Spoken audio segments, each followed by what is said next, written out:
श्री कृष्ण ने केवल माता के पुत्र को ही क्यों जीवित किया? राधे राधे महाराज जी के प्रिय भक्तों, आप सभी का हमारे चैनल में बहुत बहुत स्वागत है। तो दोस्तों, आज आप सभी हमारी इस वीडियो के माध्यम से लाइव देखेंगे कि आश्रम में हुई महाराज जी की प्रश्नोत्तरी में आए इस छोटे से लड़के ने महाराज जी से पूछा कि भगवान श्री कृष्ण ने अपने गुरु जी के पुत्र को जीवित कर दिया है और अपने अभिमन्यु को क्यों नहीं जीवित किया। तो आइए देखते हैं। दोस्तों, आज की वीडियो बहुत ही खास होने वाली है, इसलिए इस वीडियो को अंत तक अवश्य देखें। श्री कृष्ण ने केवल गुरु माता के पुत्र को ही क्यों जीवित किया, जबकि उत्तरा माता ने यह कहा था कि वो अनिरुद्ध थे, वो मर गए थे, क्योंकि जबकि उन्हें छल से मारा गया था। साथ कौरवों ने मिलकर उन्हें मारा था। अभिमन्यु को, हाँ, अभिमन्यु को, सॉरी माफ करिएगा, भूल गया था। जबकि क्योंकि वो दुर्योधन अपने पुत्र लक्ष्मण का प्रतिशोध के लिए उसने अभिमन्यु की छल से हत्या की थी, तो उत्तरा के कहने पर अभिमन्यु को जीवित कराने के लिए श्री कृष्ण ने क्यों बात नहीं मानी, जबकि गुरु माता के पुत्र को ही क्यों जीवित किया? क्योंकि गुरु का मैटर अलग है, परिवार का मैटर अलग है। भगवान ने गुरु पुत्र को केवल इसलिए जीवित किया ताकि वो दुनिया को ये बता सकें कि मुझे सामान्य ग्वाला, सामान्य मनुष्य समझने की आप गलती ना करना। गुरु जी का पुत्र, सांदीपनि जी का पुत्र कई वर्ष पहले मर चुका था। मरे हुए पुत्र को भगवान कृष्ण ने जब पढ़ाई पूरी की 64 दिन की, और जब पढ़ कर के भगवान जाने लगे तो गुरु जी से कहा कि दक्षिणा क्या चाहिए। गुरु जी ने कहा कि अपनी गुरु माँ से पूछ लो। तो माँ से पूछा तो माँ ने कहा कि आप यहीं रुक जाओ, हम आपको अपना पुत्र मानकर आपका दर्शन करती हैं। तो माँ, मुझे तो जाना पड़ेगा। तो फिर माँ ने कहा या तो फिर मेरा पुत्र लाओ। अच्छा, माँ को क्या लगा, सांदीपनि माँ को, उनकी गुरु माँ को, कि अब मेरा मरा हुआ बच्चा तो ये जीवित कर नहीं सकते। लेकिन भगवान के लिए असंभव क्या था? कर तुम अन्यथा कर तुम सर्व सामर्थ्य। भगवान ले आए, जीवित किया। अब रही उत्तरा के पति की बात। अब देखो, भगवान श्री कृष्ण के सगे भांजे हैं अभिमन्यु, हाँ, बहन के बेटा, हाँ, सुभद्रा माँ के पुत्र। इसलिए जीवित नहीं किया कि यदि आज अपनी बहन के बेटे को जीवित करते तो कल सारी दुनिया की बहनें क्या भगवान की बहन नहीं है? क्या भगवान को अपना नहीं मानती? तो भगवान से कहती कि प्रभु, क्या हम आपकी बहन नहीं हैं? हाँ। इसलिए भगवान ने गुरु पुत्र केवल इसलिए जीवित किया ताकि भगवान पर कल कोई को सवाल करे तो भगवान पर वो आरोप व्यर्थ चला जाए। क्योंकि भगवान मरे को जो जीवित कर सकते हैं वो भगवान हो सकते हैं, ये सिद्ध हो गया। वहाँ परिवार का मामला था।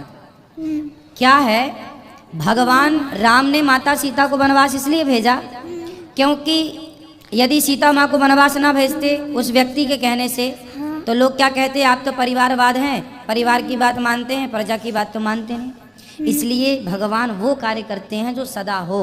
इसलिए भक्तों का मान रखा जाए। आगे भी बहन ये आरोप ना लगा सकें कि अपने भांजे को तो जीवित कर दिया, हमारे बेटे को क्यों नहीं जीवित कर रहे हैं। इसलिए भगवान पर पक्षपात का आरोप ना लगे। इसलिए करते तो सब तो कर सकते हैं, भगवान क्या नहीं कर सकते। ग्वाल वाल मर गए। जब भगवान छोटे थे तो भगवान को अघासुर मारने आया, सारे ग्वाल वालों को मार दिया था, पर कृपा दृष्टि से भगवान ने सबको जीवित किया था। तो भगवान जो कर सकते हैं वो तो किया, परंतु एक मर्यादा भी है भगवान की कि क्या करें और क्या ना करें। क्योंकि मनुष्य रूप में आए हैं, इसलिए प्रभु ने उनको जीवित किया, गुरुपुत्र को, पर अभिमन्यु को जीवित नहीं किया। क्यों?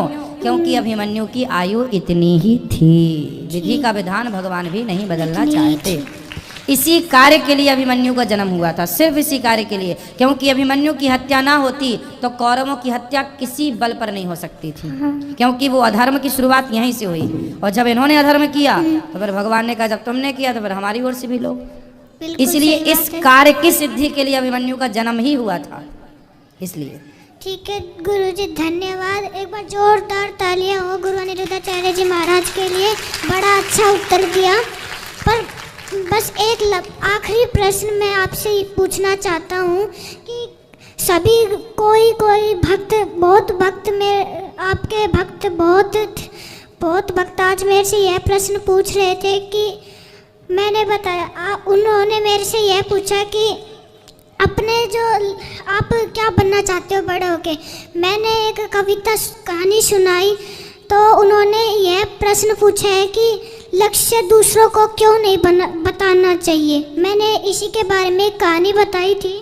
ये माता ये रही जिस, तो मैं आपसे यह प्रश्न पूछना चाहूँगा कि लक्ष्य क्यों नहीं बताना चाहिए। मैंने मेरे अनुसार मैंने कोशिश की तो मैंने मेरे तरह तो उत्तर दिया, लेकिन अब उन्होंने यह प्रश्न पूछा कि लक्ष्य क्यों नहीं बताना चाहिए, उसका उत्तर मेरे पास नहीं था। तो कृपया ऐसी कृपा करें कि आप मेरे को इसका उत्तर मिल जाए। कृपया करके मेरे को इसका उत्तर बताइए। जो हमें प्राप्त करना है, हम पहले वो ना बताएं कि हमें ये प्राप्त करना है।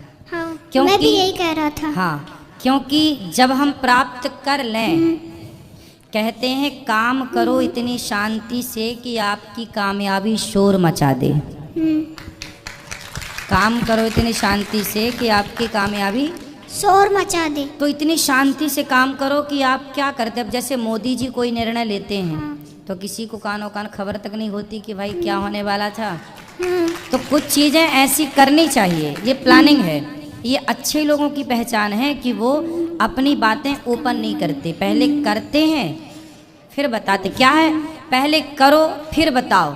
पहले बताओ और ना कर पाए, ना हो पाए तो हमारी बात झूठी हो जाएगी। इसलिए उतना ही बोलो, उतना ही बताओ जितना कर पाओ। इसलिए आप सामने वाले को ये बोलिए कि जब मैं कामयाब हो जाऊंगा तब फिर मैं आपको कामयाबी बताऊंगा कि मैं क्या चाहता था। ठीक है, बस मैं आपको एक वो कहानी बताना चाहता हूँ, कृपया आप सुनोगे। मैंने वो लास्ट प्रश्न का, उसके लिए माफी। सुना दो, जल्दी सुनाना, पर सबको मौका देना। सबको मौका मिलेगा। जो ये लक्ष्य के बारे में ही कहानी है कि उन्होंने, इन माता ने ये पूछा था कि लक्ष्य के आपका लक्ष्य क्या है। तो मैंने कहा कि हमारे अभी इस ज़माने में तो पहले तो पढ़ाते थे ग से गणेश है, पर अब के ज़माने में पढ़ाते। आपने ये बोले थे, ये बात मैं टीवी में सुनता था आपकी बात।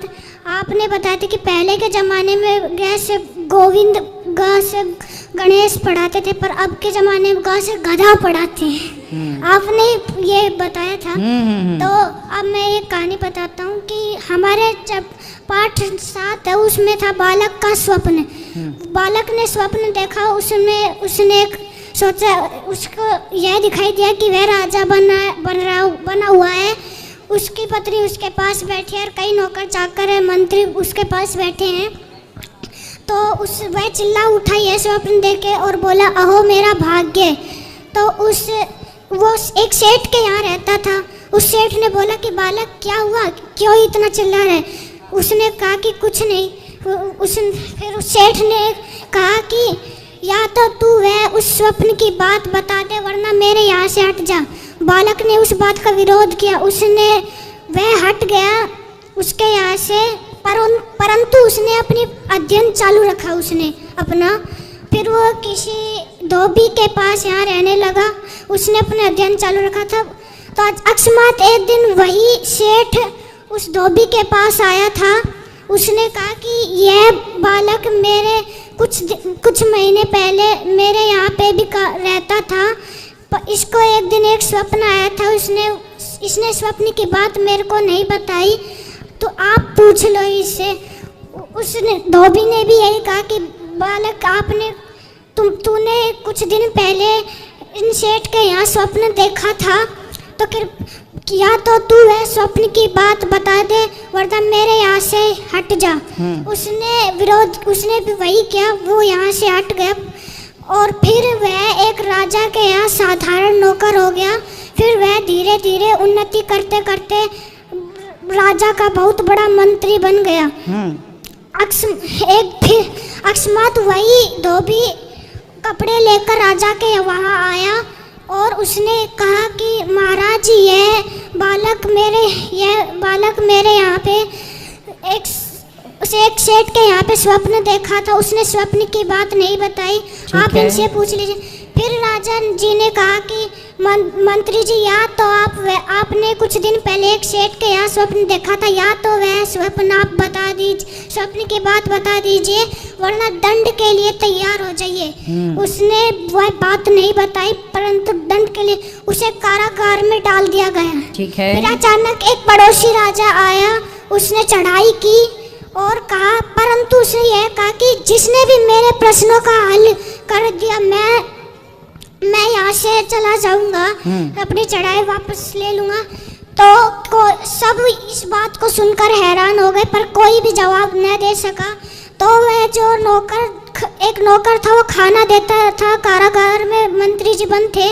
तो उसने सारी बात बताई उनको, और उसने कहा कि उसने पहला प्रश्न यह पूछा था उस राजा ने कि उसने 2 घोड़ियां भेजी थी और पूछा यह था कि इनमें से माँ और तथा बेटी कौन सी है। तो उस मंत्री ने यह कहा कि बड़ी सिंपल बात है, उन दोनों को नदी के किनारे ले जाओ, जो आगे रहेगी वह तो माँ है और जो पीछे रहेगी वह बेटी, क्योंकि हर माँ अपने बच्चे की सुरक्षा के लिए आगे रहती है और बच्ची को पीछे रखती है। तो ऐसे इस प्रकार उसने सारे प्रश्नों का हल कर दिया।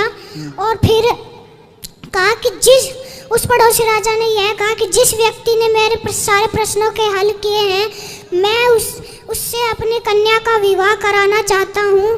फिर उसका विवाह हो गया और वही जो उसने स्वप्न में देखा था वह राजा बन गया, और जो राजा जी थे वह मंत्री बन गए, और नौकर चाकर भी उनके पास रहते थे। फिर उन्होंने वह बात बताई कि मैं आपको यह स्वप्न की बात इसलिए नहीं बताता था, क्योंकि अगर मैं आपको स्वप्न की वह बात बता देता तो आप इसे पूरा नहीं होने देते, आप गांव में बात फैला देते, जिस कारण मैंने आपको ये स्वप्न की बात नहीं बताई। मैंने स्वप्न में यह देखा था कि मैं राजा बन गया, मेरी पत्नी मेरे पास बैठी थी और तथा मंत्री भी मेरे पास बैठे थे और कई नौकर चाकर भी काम करते थे। बस मेरी यह कहानी है। बहुत बहुत धन्यवाद। बढ़िया कहानी। महाराज, इस कहानी का अर्थ ये निकला कि अपनी बातें गुप्त रखना चाहिए। गुरु अनिरुद्धाचार्य जी, अब मुझे ऐसा दीजिए कि सुखी रहो, सुखी रहो।